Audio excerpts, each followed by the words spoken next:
Before we begin, if you love true-style mystery stories that keep you guessing until the very last second, make sure to subscribe and turn on notifications so you never miss the next twist. Now, imagine this. You open your morning mail and find a letter addressed to you from your dead husband's lawyer, 12 years after his accidental death. What would you do? Would you read it or run? Because once this single mom opened hers, nothing in her life would ever be the same again. Clara Reyes's hands trembled as she slid the heavy envelope across the chipped kitchen counter of her tiny Providence apartment. The morning light that filtered through the thin curtains made dust particles dance in the air, highlighting the tired lines under her eyes. She was late for work again, coffee gone cold, her teenage daughter Emma still asleep in the bedroom they shared. Bills covered half the table, reminders of the fragile life she'd built since the night her husband vanished off the coast of Boston 12 years ago. The return address on the envelope stopped her mid-motion. Whitmore and Associates, Attorneys at Law, Portland, Maine. The name meant nothing to her, but the weight of the paper felt wrong, too thick, too deliberate, as if it carried more than ink. She told herself it was junk mail, another scam. Yet something in her gut whispered otherwise. She set it aside while she packed Emma's school lunch, but the presence of that envelope loomed, drawing her eyes again and again until she couldn't resist. Inside was a letter typed on crisp stationery, informing her that an unclaimed property in a small coastal town called Widow's Peak remained in her late husband Daniel Reyes's name. Taxes had been paid automatically for over a decade until a dormant account finally ran dry. The state now sought next of kin to settle ownership. To proceed, she would need to appear in person with proof of identity and marriage certificate. The words blurred as Clara's pulse pounded. Daniel owned a property? In Maine? He'd never mentioned it, never even hinted at family there, investments there, anything there. The letter felt like a voice from beyond the grave, tugging at the one wound she'd spent years forcing closed. She tried to convince herself it was a clerical error. People make mistakes, names get crossed in databases. But the letter carried his full name, birth date, social security number, all correct. And at the bottom, the signature of a real attorney. It was official. That night, after her double shift at the diner, Clara sat in her parked car under the flickering streetlight. The rain had started, soft at first, then steady, drumming against the roof like insistent fingertip. She unfolded the letter again, tracing Daniel's name. Memories flooded back. The storm, the search boats, the police calling it an accident. His body had never been recovered, only his car found abandoned on a coastal road. She'd mourned him, buried an empty casket, moved on, or tried to. Now this letter whispered that he hadn't told her everything. Sleep eluded her. By dawn she'd made a decision she couldn't fully explain. She would go. Not for money, not even for closure, but because something deep inside her demanded to see the truth with her own eyes. She took 3 unpaid days off work, borrowed an old Honda from a friend, and told Emma they were visiting a property matter. She didn't explain further. She couldn't. The drive north stretched through hours of gray highway and crimson-orange foliage. As city skylines faded to forest, Clara's chest tightened with unease.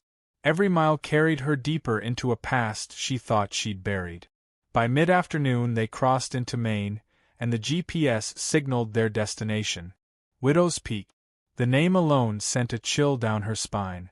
The town clung to the edge of the continent, a scatter of weather-beaten buildings and leaning street signs, as if trying to withstand both wind and time. Locals watched their car roll through with quiet curiosity. Outsiders were rare here. Following the lawyer's directions, they turned onto a narrow dirt road that climbed toward the sea. The scent of salt and pine thickened. The horizon darkened to slate as clouds massed above crashing waves. And then, as they crested the final bend, the house came into view. It stood alone on a jagged cliff, a 2-story structure of gray shingles and white trim bleached to the color of bone. A rusted iron gate hung crookedly from one hinge. Wild grass whipped against the fence. Behind the house, the Atlantic stretched infinite and cold. Emma whispered that it looked haunted. Clara couldn't disagree. Yet beneath the decay was something majestic, a house meant to face storms and secrets alike. The key provided by the law firm was old brass, cold against her palm. When she turned it in the lock, it moved easily, as though expecting her. The door opened with a drawn-out groan, releasing a gust of stale air and sea salt. Dust floated through narrow beams of light. The first room they entered was vast, vaulted ceiling, tall windows framing the ocean's restless gray, furniture draped in yellowing sheets. The air felt thick with memory. Somewhere deep inside the house, a shutter slammed. Electricity still worked. A dim bulb flickered to life, revealing details that made her stomach twist. Photographs hanging above the fireplace, her wedding portrait with Daniel, one she'd never seen before. Another of baby Emma on a beach. A third of the three of them smiling together in some sun-washed moment she couldn't recall. Every picture was framed, carefully placed, dusted long ago by hands that loved them. How were these here? Room by room, the house unfolded like a museum of their vanished life. The kitchen was stocked with dishes identical to the set she once owned. Cabinets filled with canned food, long expired but orderly. Upstairs, a master bedroom with men's clothes still folded in drawers. A second bedroom, child-sized bed, pink comforter, toys on shelves waiting for a child who'd grown up elsewhere. Clara's heart thudded louder with each discovery. It felt less like trespassing and more like stepping into an alternate version of her life, one Daniel had built quietly without her. At the end of the hall was a small study overlooking the cliff. A mahogany desk sat beneath the window, papers and notebooks blanketed in dust. She brushed them aside and saw Daniel's handwriting. Numbers, corporate names, transactions, pages and pages of something she couldn't yet understand.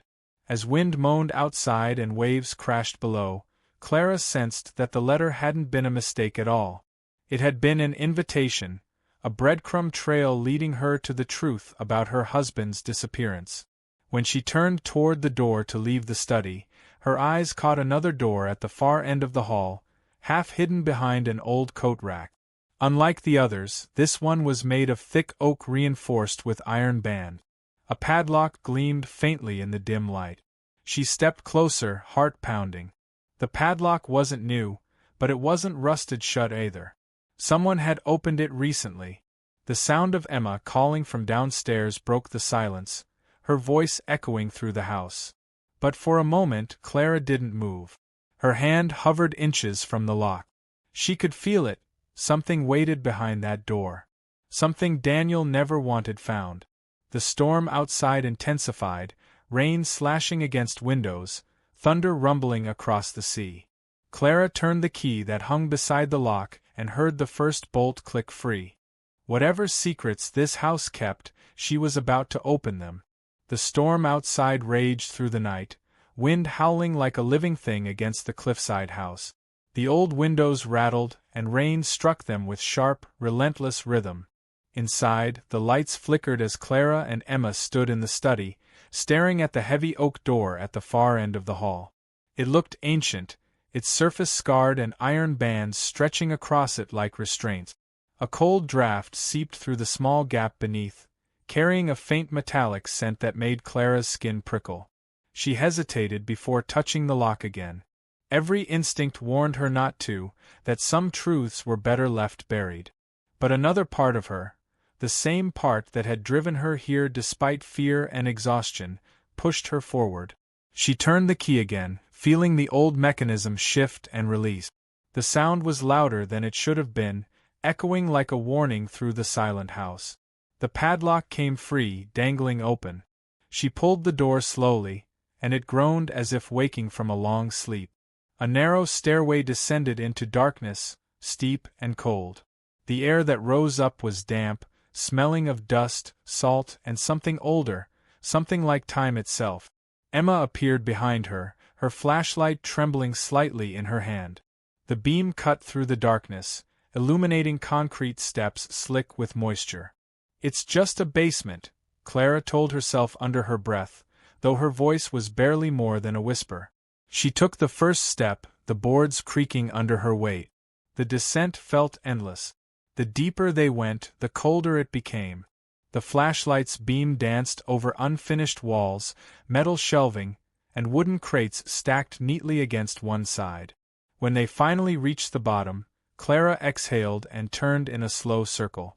The space was larger than she expected, almost too large for the size of the house above. The floor was clean, swept of cobwebs and debris. It didn't look abandoned, it looked maintained. Metal shelving lined the walls, each level filled with boxes labeled in her late husband's unmistakable handwriting. Dates, categories, and what looked like company names, each written with meticulous precision. Clara brushed her fingers over the ink of one label, Maritime Holdings 2009. Another read Coastal Recovery Group 2010. Each date was just before Daniel's disappearance. Her pulse quickened. In the far corner of the basement, half hidden by the shadows, was another door, smaller, made of thick oak like the one upstairs, but this one was reinforced with 3 heavy deadbolts, all locked from the outside. Clara froze, staring at the bolt. Someone had sealed this door deliberately, to keep something or someone inside. The air seemed to thicken. She reached for the flashlight from Emma's hand and stepped closer. The metal bolts were tarnished but sturdy. She could see faint scratches near the latch, as if someone had once tried to open it from the other side. A tremor ran through her.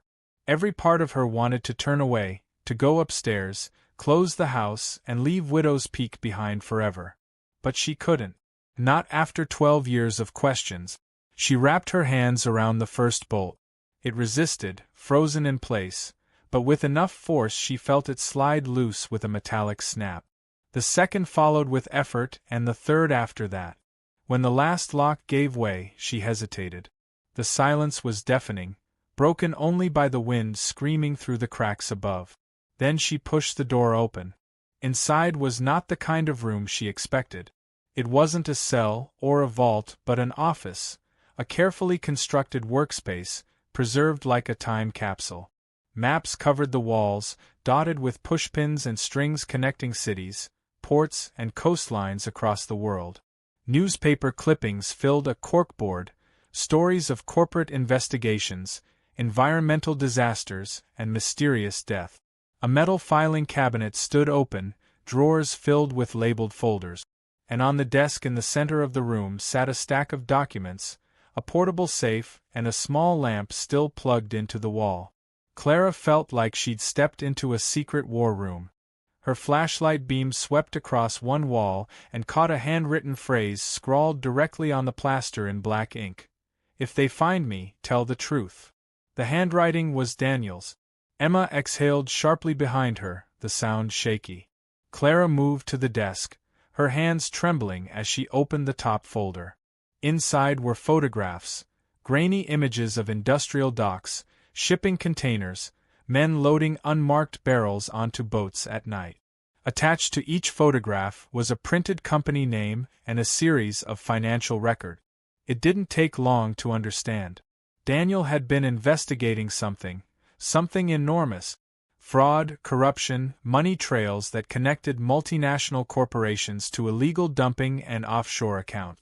She recognized a few of the corporate names, companies Daniel had audited as part of his consulting job before he vanished.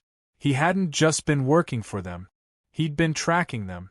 Page after page revealed more evidence. Emails printed out, transaction summaries, internal memos with signatures redacted.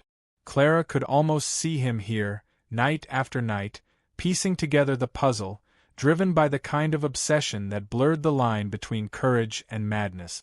On one corner of the desk sat a small portable safe. Its digital keypad was covered in dust, but still powered. A note lay taped to its top, "For Clara and Emma." Clara's breath caught. Her fingers hovered above the keypad, unsure. It required a 4-digit code. She tried the only numbers that made sense, Emma's birth year. The lock clicked open.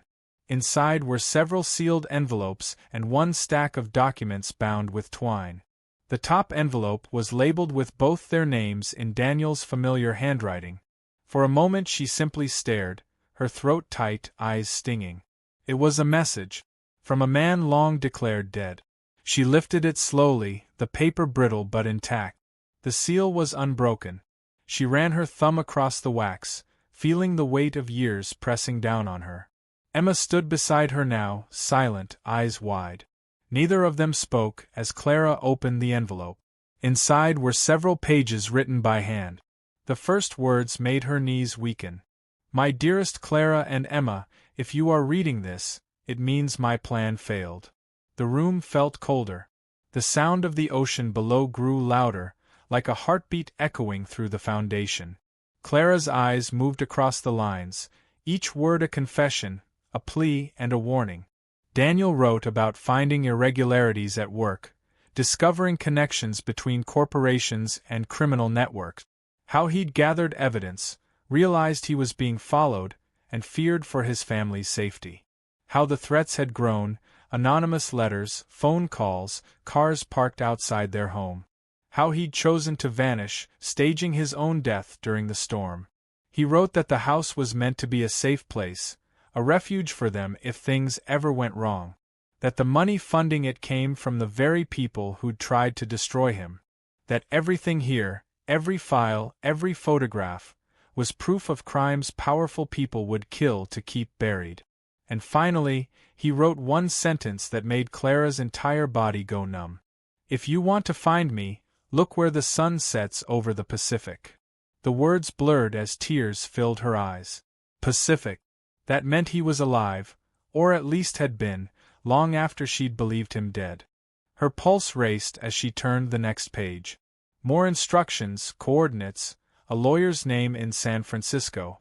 Evidence of offshore accounts, including one in their names containing assets, rightfully theirs. Emma pressed a hand to her mouth, her eyes glistening. Clara felt the ground shift beneath her feet. Every belief she'd clung to for 12 years unraveled at once. The wind outside screamed louder, rattling the window frames as if the house itself was reacting. Somewhere upstairs, a door slammed shut. The light flickered, plunging the basement briefly into shadow before the bulb steadied again. Clara folded the letter carefully, her fingers trembling. The truth had cost Daniel everything, and now it demanded their next move. She turned toward the stairs, gripping the envelope tightly. Above them, the storm had broken in full force. Thunder cracked like a warning shot across the ocean. Whatever Daniel had uncovered, whatever forces had hunted him, they were bigger than she'd imagined. And somewhere beyond that dark sea, the man she'd mourned for 12 years might still be alive. The storm had passed by morning, leaving behind a sky streaked with pale light and the sharp smell of rain-soaked salt air. The cliffside house stood silent, its gray shingles gleaming wet under the sunrise, as though it had exhaled after holding its breath all night. Inside, Clara sat at the old desk in the basement, Daniel's letter spread out before her like an open wound. She'd read it 3 times already, and still every line felt surreal. Her husband, her supposedly dead husband, had faked his own death to protect them. He had uncovered something monstrous, something powerful enough to destroy lives. And now, 12 years later, he had left her a map, a confession, and a fortune. Emma sat on the stairs, her knees drawn up, staring blankly at the floor. The girl looked older than her 16 years, too old, too aware. The truth had stolen the comfort of childhood from her in a single night. She had always grown up wondering who her father was, imagining him as a quiet hero lost at sea. Now she knew he had been alive, living somewhere far away while they struggled to survive. Upstairs, sunlight filtered through the windows, softening the gloom. But even daylight couldn't wash away the unease that lingered in the house. The photographs on the walls now felt like surveillance rather than sentiment, as if the house itself had been watching them. Clara packed Daniel's letters, the files, and the safe's contents into a box. The evidence felt radioactive in her hands, something that could destroy or redeem depending on how it was handled. She didn't know who she could trust, not yet. When she and Emma finally stepped outside, the world felt unnaturally still. The sea below was calm, reflecting streaks of sunlight between rolling gray waves. The air was cold and sharp, cutting through her fog of disbelief. They left Widow's Peak without looking back. The drive south was long and silent. Emma slept part of the way, her head resting against the car window, her dreams restless. Clara kept glancing at the rearview mirror, half expecting a black car to appear behind them, a sign that someone else knew what they had found. When they reached Portland, the sight of tall buildings and crowds offered a strange sense of safety. Civilization felt like protection. She parked outside a bank, the one Daniel had mentioned by name in his letter. Her heart thudded as she approached the counter, clutching the small metal key he'd left behind. The bank officer, a polite man in his 50s, led them to a private room. The process was routine for him but sacred for her. He retrieved a safety deposit box and set it on the table. Clara unlocked it, and when the lid opened, the air inside felt heavy, like the breath of the past escaping. Inside were stacks of bearer bonds, old, official-looking papers, dense with seals and signatures. She counted quickly, her mind unable to grasp the numbers. $9.5 million. Money Daniel had stolen from the very criminals he'd exposed. A small envelope sat atop the bonds, containing handwritten instructions on how to redeem them safely. Emma leaned closer, her eyes wide. For a girl who had grown up watching her mother count every grocery dollar, the sight of wealth that vast didn't feel real. But Clara saw it differently. To her, the money wasn't just freedom, it was evidence.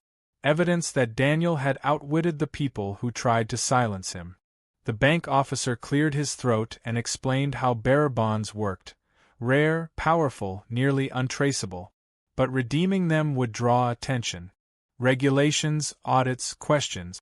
He recommended consulting a financial attorney before attempting anything. When they returned to their car, Clara sat behind the wheel, gripping the steering wheel tightly. The decision before her was impossible. If she used the bonds, she could give Emma the life she'd always wanted: college, stability, security. But if the money's origin ever came to light, it could ruin them. Emma broke the silence first. "We could find him," she said softly. "He's alive, Mom. He said where the sun sets over the Pacific. That means California. We can find him." Clara's chest tightened. She wanted to believe it. The hope was dangerous, but it was hope nonetheless. That night she couldn't sleep. She sat on the edge of the bed in their small apartment, Daniel's letter open on her lap. The handwriting that once brought her comfort now felt like a haunting. The words replayed in her mind: "Look for the city where the sun sets over the Pacific." The lawyer's name is Robert Fitzgerald. She picked up her phone and began searching. The name returned results.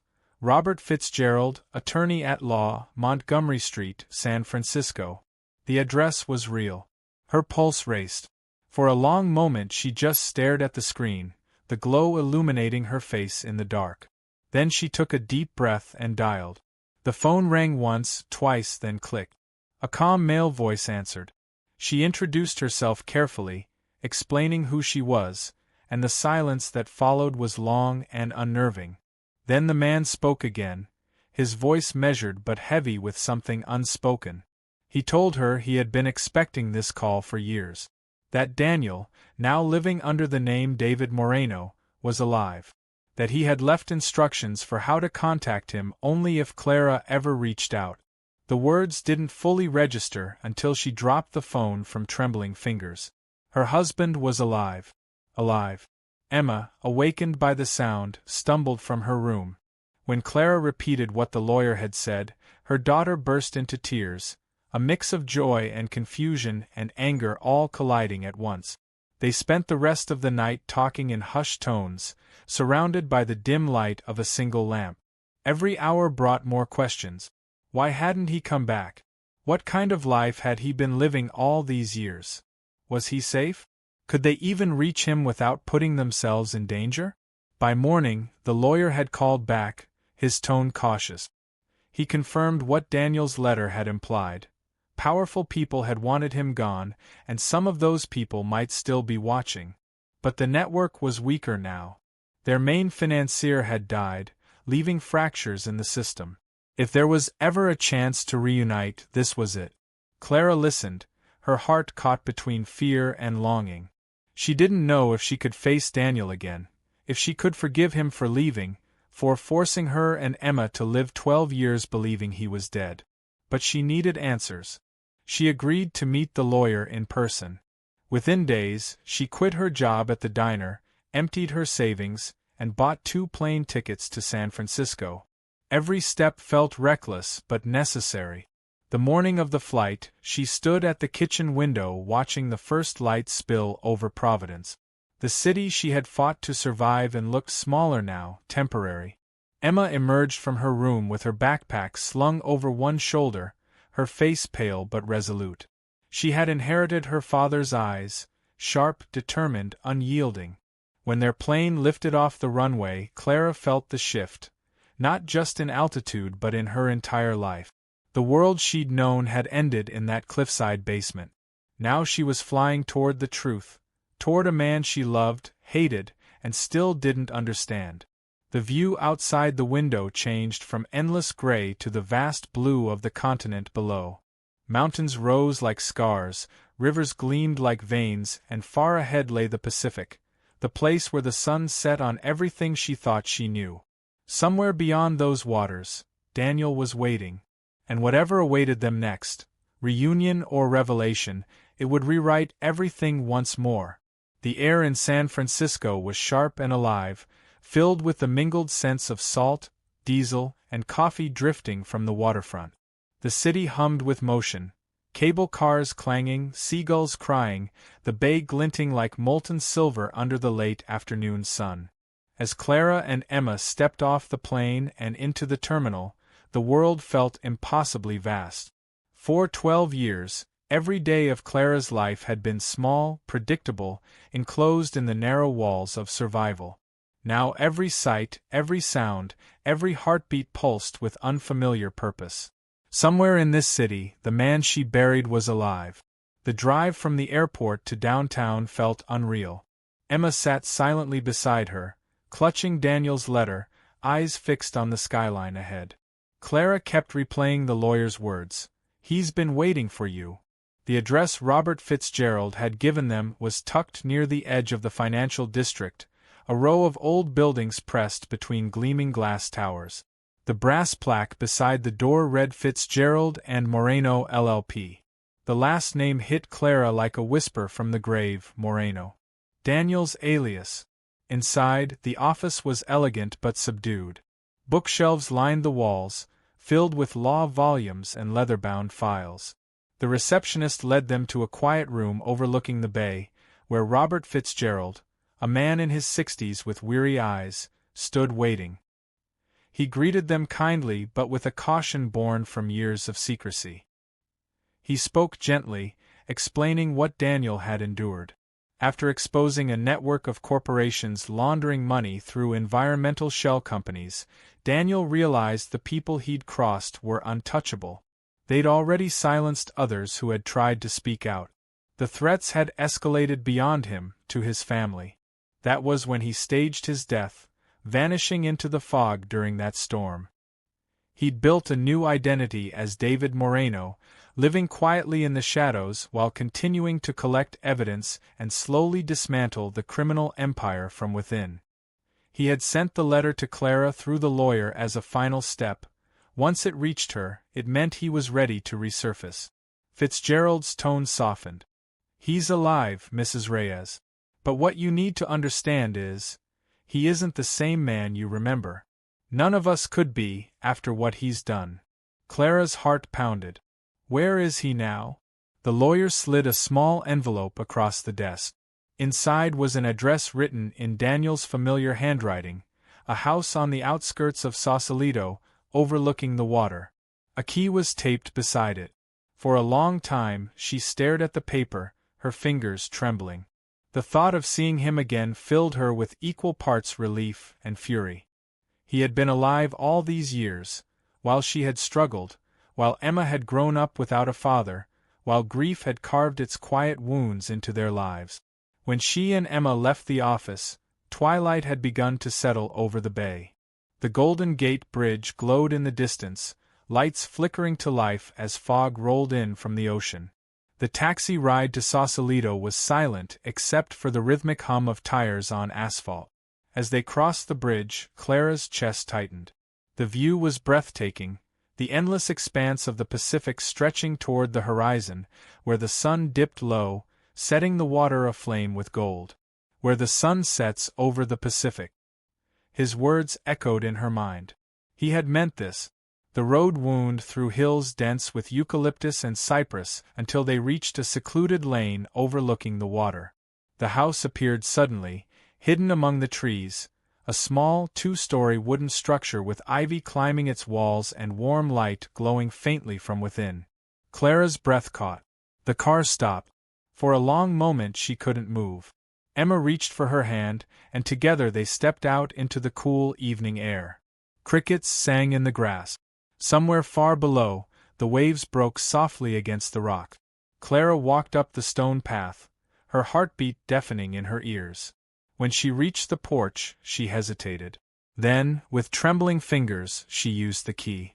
The door opened easily. Inside, the air smelled faintly of cedar and sea salt. The house was modest but meticulously kept. Photographs lined the mantel, images of Emma as a child, Clara smiling, Daniel in his younger days. All printed long after his supposed death. He had been watching their lives, collecting fragments through others, trying to hold onto what he'd lost. Footsteps sounded behind her. Clara turned and froze. He stood at the far end of the hallway, older, thinner, but unmistakably him. Daniel. The man she'd mourned, the man whose absence had shaped every moment of her life. His hair was streaked with gray now, his face marked by years of strain and exile, but his eyes were the same, those deep, steady eyes that once promised forever. For a moment neither of them moved. Time folded in on itself, collapsing 12 years into a single heartbeat. Clara felt tears sting her eyes, 1,000 emotions rising at once: rage, disbelief, love, grief. Daniel took a slow step forward. His movements were cautious, almost reverent, as if he feared the air itself might shatter this fragile reunion. He looked at Emma, who stood frozen in the doorway, her face pale and trembling. Clara wanted to scream, to demand why. Why he had done it, why he hadn't trusted her, why he'd let her believe he was gone. But all that came out was a sound between a sob and a gasp. Daniel's voice was low and rough when he finally spoke, a voice worn thin by years of silence. "I wanted to protect you," he said. "But I lost everything in the process." His words cracked something inside her. She wanted to believe him, but belief required trust, and trust had died the night the police found his abandoned car. The three of them stood in the dim light of the house, ghosts of the same family separated by time and lies. Daniel motioned toward the table, where folders and maps lay spread out. "They're not gone," he said quietly. "The people I exposed, they're fractured, but they're still out there. They've been watching. I had to stay hidden until it was safe for you to know." Clara's throat tightened. Safe? How could anything about this be safe? He went on, explaining how he'd spent years leaking evidence anonymously through journalists and investigators, slowly eroding the network's reach. The final files, those left in the widow's peak house, were his insurance policy.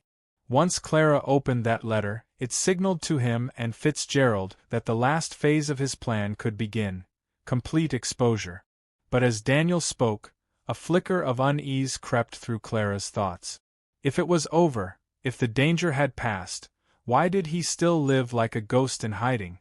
Why did his eyes keep darting to the window, as if expecting someone to appear? She followed his gaze and noticed something: a black SUV parked at the end of the lane, engine idling. Her pulse spiked. "Daniel," she whispered, her voice trembling, "who is that?" He didn't answer immediately. His face went pale, and in that moment Clara saw it, the fear, raw and unmistakable. "They found me," he said quietly. A crash sounded outside, the sound of a car door slamming. Daniel's expression hardened.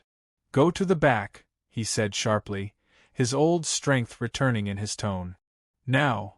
Clara grabbed Emma's arm as the first knock came, loud, deliberate, echoing through the house. The past Daniel had tried to bury had just arrived at their door. The sound of fists pounding against the front door echoed through the small house like thunder. The air, moments ago thick with disbelief and reunion, now pulsed with fear. Clara's breath caught as she pulled Emma behind her, her heart slamming against her ribs.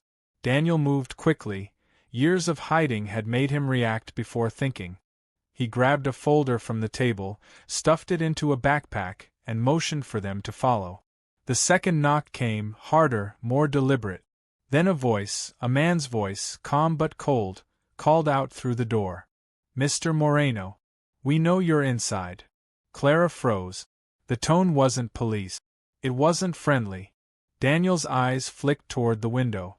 Outside, the black SUV's headlights cut through the fog, two shadowed figures moving beside it. Their silhouettes were tall, deliberate, trained. Not amateurs. Not reporters. He motioned to the back hallway. "Downstairs," he whispered sharply. They hurried down a narrow stairwell leading to a storage space beneath the house. It smelled of damp wood and salt, but Daniel moved with certainty, flipping a switch that revealed a concealed door behind a stack of paint cans. A small passageway stretched beyond, unfinished concrete leading toward the back of the property. He'd prepared for this.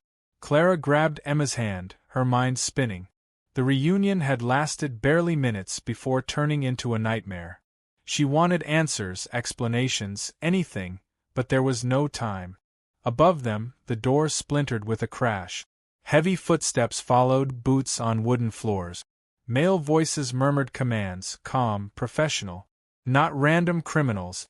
These men were organized. Daniel shoved the backpack into Clara's arms. "If they find us," he said in a low, urgent tone, "take this and run. Don't stop. Everything you need is inside." She stared at him, shaking her head. "I'm not leaving you again." But he was already pushing her toward the tunnel. "You don't have a choice." The sound of shattering glass filled the house as the men spread out above. Daniel flipped another switch, plunging the basement into darkness. Only the faint light from the far end of the tunnel guided them. They moved quickly, Daniel behind them now, silent and watchful. The passageway opened into a small clearing hidden by trees at the edge of the property. The night was thick with fog, muffling sound but amplifying every heartbeat. Somewhere up the hill, flashlights sliced through the mist. Daniel pointed toward a dirt path leading to the road. "Go.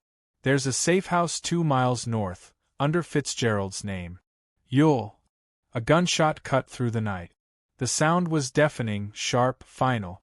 Birds exploded from the nearby trees, the forest shuddering with noise. Clara dropped to the ground, pulling Emma with her. Daniel stumbled backward, clutching his shoulder. Panic surged through her as she crawled toward him, pressing her hands over the wound. The blood was dark against his shirt, warm and slick. His teeth clenched against the pain, but his eyes were steady. "Keep moving," he hissed. "They won't stop." Footsteps approached fast, 2 of them, heavy and purposeful. Clara's mind raced. The tunnel, the trees, the cliff, everything blurred into instinct. She pulled Daniel's arm around her shoulder, half dragging him toward the narrow trail. Emma led the way, her flashlight flickering wildly through the fog. The path curved sharply downward toward the bay. Behind them, the shouts grew louder. "He's hit. This way." Daniel stumbled but didn't fall. His determination felt almost unnatural, fueled by pure survival. Clara could hear the whistle of bullets slicing through branches. Bark exploded from nearby trees. When they reached the bottom of the path, the forest opened to a narrow strip of rocky shoreline. The waves crashed violently against the rocks, the water black under the moonlight. Daniel stopped suddenly, pressing his hand against the cliffside. His fingers found a hidden latch. A section of the rock shifted, revealing the outline of a concealed metal door, a shelter built into the cliff itself. He had planned for every possibility, even this. They slipped inside just as a beam of light swept across the shoreline above. Clara slammed the doors shut, sealing them in darkness. Inside, the air was cool and still. Daniel leaned heavily against the wall, his breathing ragged. Clara tore part of her sleeve to press against his wound, her hands trembling. Emma crouched nearby, her eyes wide with fear. Minutes passed like hours. Outside, faint voices echoed and faded. Eventually, silence returned, uneasy and fragile. Daniel broke it first, his voice low but steady. "They found the trail. We can't stay here long." Clara's throat tightened. "Who are they?" He looked at her with exhaustion and regret. "The people I tried to expose. When I disappeared, I didn't just fake my death, I stole from them. Money, files, everything I could use to bring them down. They've been looking for me ever since. They must have tracked the letter." Emma's voice trembled. "So they know about us now?" Daniel's silence was answer enough. He reached for the backpack and pulled out a small flash drive. "Everything's on here. The last piece of proof. If anything happens to me, you take it to Fitzgerald. He knows who to contact." Clara wanted to refuse. She wanted to believe there was still a way out, that they could somehow escape this nightmare together. But Daniel's face told her he knew better. He slumped slightly, his energy fading, the blood loss taking its toll. Yet even then, his focus was sharp. "I never meant for it to go this far," he whispered. "I thought I could outsmart them. I thought if I built enough walls, you'd be safe. But I was wrong." Clara swallowed hard, her voice breaking. "Then we fix it. Together." He smiled faintly, a ghost of the man she once knew. "That's what I hoped you'd say." Above them, the faint rumble of engines faded into the distance. For now, the threat had passed. They waited until the first hint of dawn bled through the cracks in the door. Daniel's strength was nearly gone, but his resolve was iron. He refused medical help, insisting they move before daylight drew attention. By the time they reached the safe house, a small cabin tucked deep within a grove of redwoods, Daniel could barely stand. Fitzgerald was already there, waiting, his face grim. The lawyer had been tracking news of the breach, monitoring police channels. He explained that whoever came to the Sausalito house had vanished without trace after the gunfire. No arrests, no reports, no evidence. They were ghosts, professionals who erased their own track. Daniel handed Fitzgerald the flash drive. His hand shook, his knuckles pale. "It's everything," he said. "All the names. All the transfers. End it." The lawyer nodded solemnly. "I'll take care of it." Clara stood beside Daniel as he sank into a chair, his face pale but peaceful. The fight that had consumed his life was finally ending. Yet as the first rays of sunlight pierced the forest canopy, Clara couldn't shake the feeling that something about this resolution was too quiet, too clean. She glanced out the window. The forest seemed still, but beyond the trees, a faint glint caught her eye. A reflection, a lens. Someone was watching. Morning light filtered through the dense canopy of redwoods, splintering into soft beams that painted the safe house in gold and green. On the surface, everything looked still, serene even. But beneath that quiet lay tension, coiled and electric, ready to snap at the faintest sound. Clara stood near the small window, her breath fogging the glass as she peered into the trees. The cabin sat miles from any town, reachable only by a narrow dirt trail. Yet she couldn't shake the feeling that they were not alone. She had seen it earlier. Just a flicker, a flash of sunlight off metal, but her instincts screamed that someone was watching. Behind her, Daniel slept fitfully on a makeshift cot, his shoulder wound bandaged but still raw. His breathing was shallow, the toll of years spent running had finally caught up to him. Emma sat nearby, clutching one of Daniel's old maps, tracing routes with her finger, as if trying to understand the tangled path that had led them here. The silence of the forest was deceptive. Every creak, every rustle of leaves sounded amplified. When a branch snapped outside, Clara's entire body went rigid. She scanned the trees, but saw nothing, only shifting shadows and swaying branches. Then came the faintest glimmer again. A lens. A reflection. Hidden high in the branches opposite the cabin. Her pulse spiked. She stepped back, her eyes wide, realizing what it was. A camera, small, camouflaged, wireless. Someone had eyes on the safehouse. She turned sharply toward Fitzgerald, who had been typing quietly at the small table. "They found us," she whispered, her voice trembling. The lawyer froze, following her gaze. His expression darkened. Without a word, he pulled a small device from his briefcase, a signal scanner. As soon as he activated it, the room filled with rapid beeping. Not one signal. Several. The cabin was wired. Fitzgerald moved fast, pulling open vent covers, light fixtures, even the old clock on the wall. One by one, he revealed tiny transmitters. Cameras, microphones, each no bigger than a coin. Whoever had planted them was meticulous, skilled, and had access long before they arrived. Emma covered her mouth in horror. Clara felt her chest tighten, nausea rising. They hadn't escaped. They'd been led here. Fitzgerald's face was pale as he examined one of the devices. "This isn't government tech," he muttered. "It's private. Military grade. Whoever's behind this has money and reach." Daniel stirred, his voice hoarse. "They were always watching," he murmured. "Even when I disappeared. They had people everywhere." Clara knelt beside him. "Then why bring us here? Why tell us to come?" He looked at her with tired eyes. "Because they were closing in. If you hadn't come, they'd have taken everything. At least this way, we still have a chance to end it." His words sent a chill through her.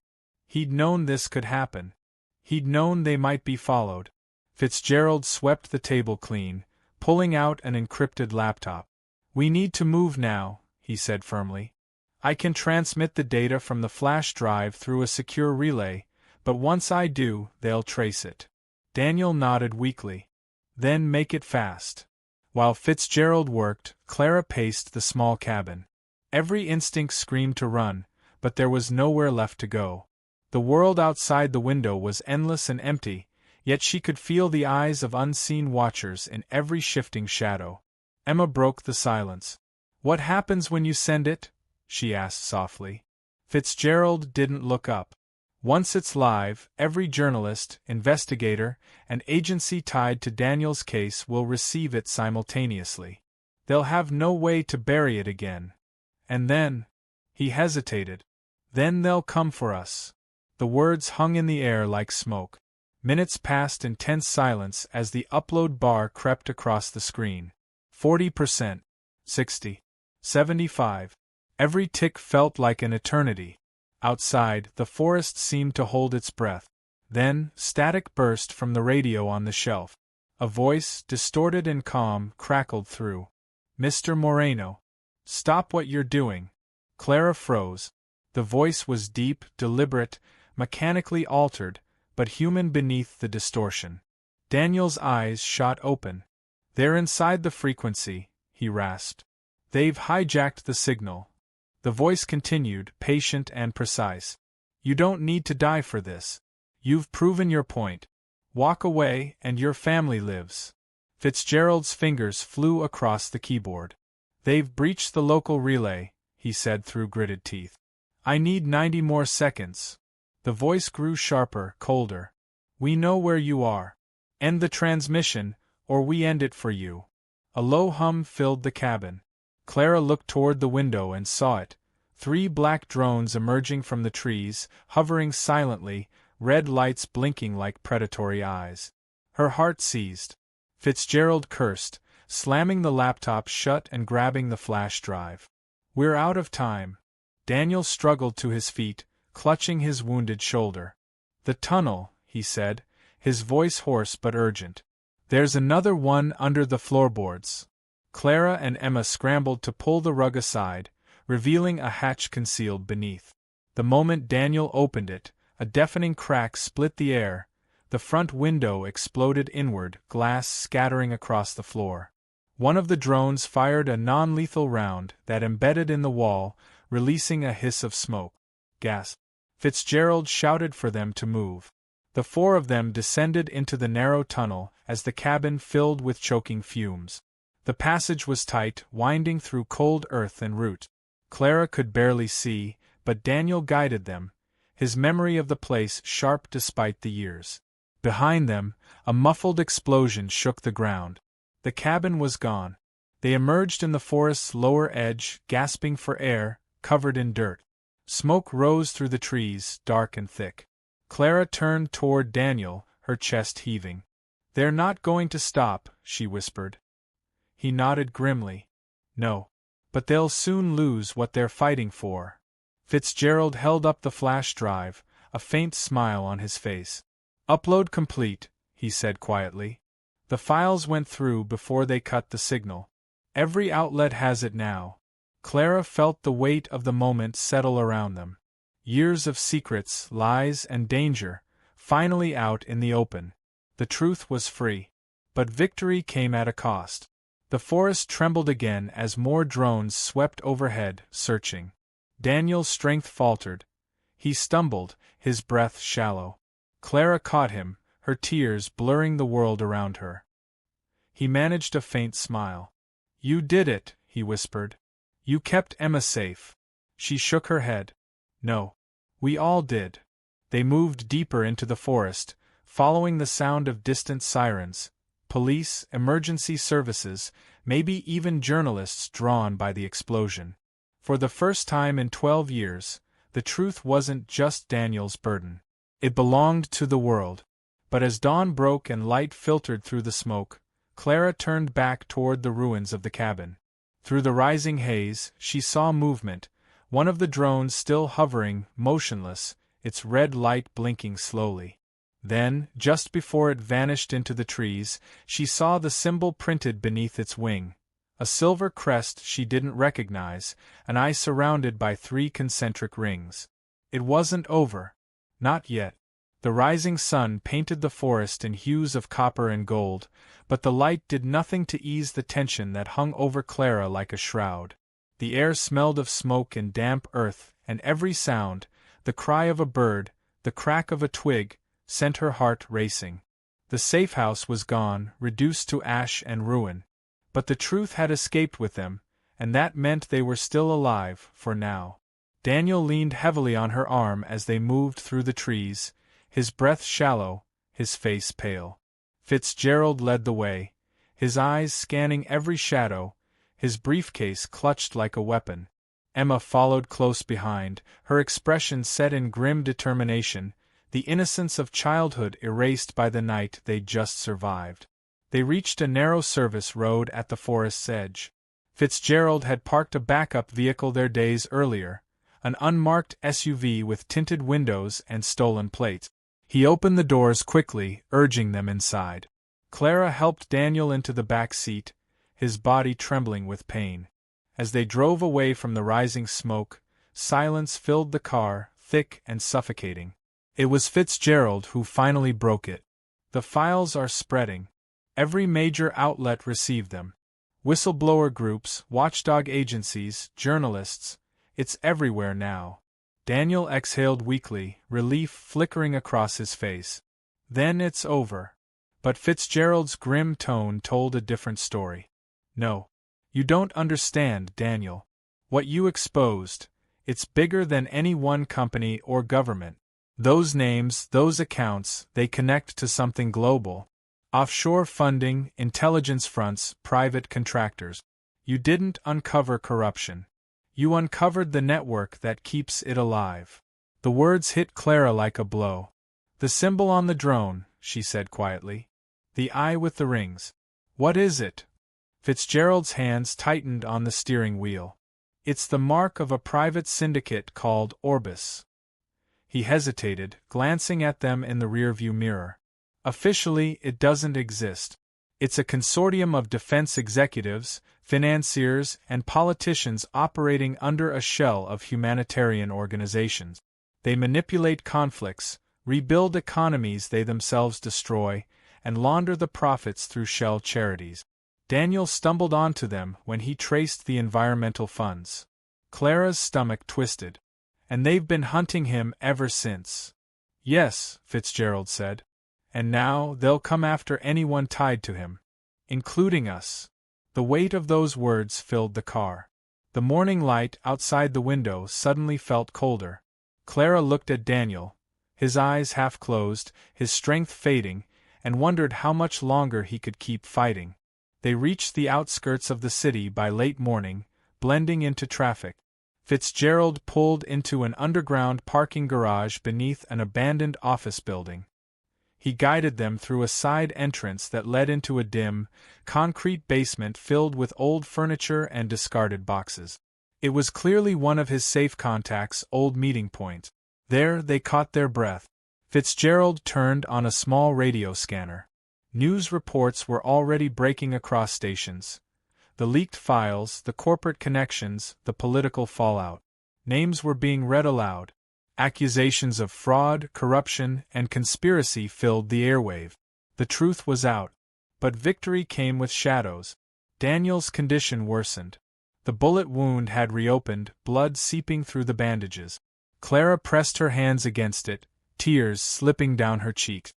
"He needs a hospital," she whispered. Fitzgerald shook his head. "We can't risk it. The moment his name hits a registry, they'll find him." Emma crouched beside her father, her small hands trembling as she reached for his. "Don't leave us again," she whispered. Daniel managed a faint smile. "I won't," he murmured. "Not this time." For a long moment, time seemed to stop. The radio played quietly in the background, anchors speaking in urgent tones, describing global reactions to the leak. Governments were denying involvement. Companies were scrambling. The world was waking up to the truth Daniel had died to reveal. But then, beneath the noise, came a new report. A breaking bulletin. Multiple news agencies are reporting a cyber breach originating from within the leaked files. An unidentified organization, known only by the insignia Orbis, has begun targeting journalists, whistleblower networks, and legal firms tied to the documents. Authorities are warning of potential retaliation. The sound of static followed. Then silence. Fitzgerald's face went pale. They're countering the leak. They're erasing it in real time. Daniel's eyes opened wide with disbelief. That's impossible. I fragmented the encryption across 3 servers. They're not deleting the data, Fitzgerald said quietly. They're replacing it with falsified versions. They're rewriting the narrative. Clara's heart dropped. So the truth dies even when it's told? Fitzgerald turned to her, his expression grim. Not if we have the original files. The drive you're holding is the only untampered version left. Clara looked down at the small flash drive clutched in her hand, realizing the weight of what she carried. The fate of everything Daniel had fought for, the truth, the exposure, the lives lost, rested in that tiny piece of metal. Outside, the sound of sirens grew louder. Distant at first, then closer. Fitzgerald glanced toward the window, his instincts sharp. They've triangulated the signal. They know we're here. Daniel's hand closed weakly over Clara's. "You have to go," he said softly. "Take Emma. Take the drive." "No," she said firmly, her voice breaking. "Not again." But he looked at her with quiet finality. "You can't save me, Clara. But you can save what I built." Fitzgerald moved quickly, unlocking a hidden door at the back of the basement. It led to the city's storm tunnels, a labyrinth of concrete passageways stretching beneath San Francisco. Clara helped Daniel stand, but he shook his head, refusing. His eyes were on Emma now, his gaze tender but resolute. "You have her strength," he whispered to Clara. "Don't let them take that from her." Heavy footsteps echoed from above. Voices shouted orders. The enemy was already in the building. Fitzgerald pushed Clara and Emma toward the open passage. "Go," he barked. "I'll hold them off. Get to Pier 39. There's a contact waiting, a journalist named Leah Core. She knows what to do with the files." Clara hesitated, torn between love and survival. Daniel met her eyes one last time, and for a heartbeat, the world seemed to fall silent. "Go," he whispered. "Finish what I started." Then the door slammed behind them. The tunnels swallowed Clara and Emma in darkness. The only sound was the echo of their footsteps and the distant hum of the city above. Clara clutched the flash drive tightly, her mind racing, her heart breaking. Behind them, faintly, came the muffled sounds of chaos, voices shouting, gunfire cracking, the deep boom of an explosion. Then silence.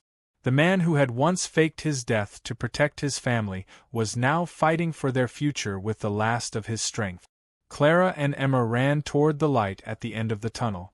Toward the pier. Toward the truth. But above ground, unseen by them, a single drone hovered high above the burning building. Its camera rotated, tracking them even as they disappeared into the city's veins. And on its metallic surface, the same silver emblem gleamed faintly in the dawn light, the eye of Orbis, unblinking. The storm tunnels opened onto the San Francisco waterfront just before dawn. The city was beginning to stir, early commuters, delivery trucks, and the faint cry of gulls echoing over the bay. But to Clara and Emma, the world felt unreal, moving in slow motion, every second stretched thin by fear and exhaustion. They emerged through a metal grate behind a row of warehouses near Pier 39. Clara's clothes were torn, her face streaked with dirt, the flash drive clutched tightly in her shaking hand. Emma followed close behind, her breath ragged, eyes wide with terror and determination. Above them, the fog rolled in heavy, swallowing the city skyline. The air smelled of salt, gasoline, and the faint trace of smoke from the explosion miles away. Clara knew what that sound had meant. Daniel and Fitzgerald were gone. But their mission wasn't. The pier stretched ahead, empty, quiet except for the lapping of water against pilings. They moved quickly, weaving between stacks of shipping crates and abandoned stalls until they reached the small coffee shop Fitzgerald had mentioned. Its windows were dark, but the back door was ajar. Inside, the air was warm, heavy with the scent of roasted beans and secrecy. A woman in her 30s sat at a corner table, her hair tied back, a laptop glowing faintly before her. When she looked up, Clara recognized her instantly from the journalist's photo Fitzgerald had shown. Leah Core, independent reporter, once silenced for exposing political corruption. Leah stood as they entered, her expression sharp, assessing. "You're Clara," she said quietly. "And that," her eyes flicked to the drive, "is what they've been killing for." Clara nodded, too shaken to speak. She handed over the flash drive like an offering.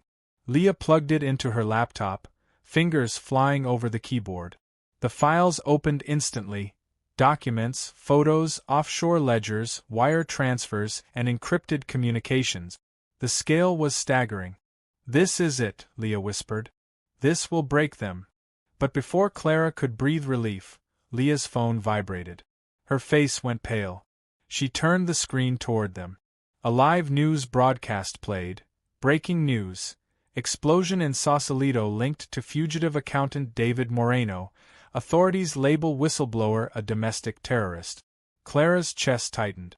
They were already rewriting the story. Daniel's name was being turned into a weapon against him. Leah cursed under her breath. "They're fast. Orbis controls half the networks. We have minutes, maybe less, before they suppress everything." She unplugged the drive and pulled out a portable transmitter, a small black device with a satellite dish the size of her hand. "We upload from here. It'll beam the entire archive to decentralized networks worldwide. Once it's live, no one can erase it again." The lights in the coffee shop flickered. Emma gasped. "They found us." Outside, the low hum of engines echoed through the fog. Black SUVs rolled to a stop at the end of the pier, headlights cutting through the mist like search beams. The same silver emblem, an eye surrounded by 3 rings, was stamped on their grills. Leah grabbed the transmitter and shoved it toward Clara. "Get to the roof. It needs open signal." They bolted up the narrow back stairwell, emerging onto the rooftop overlooking the bay. The wind was sharp and cold, tugging at their clothes. Down below, men in dark suits spread out, moving with military precision.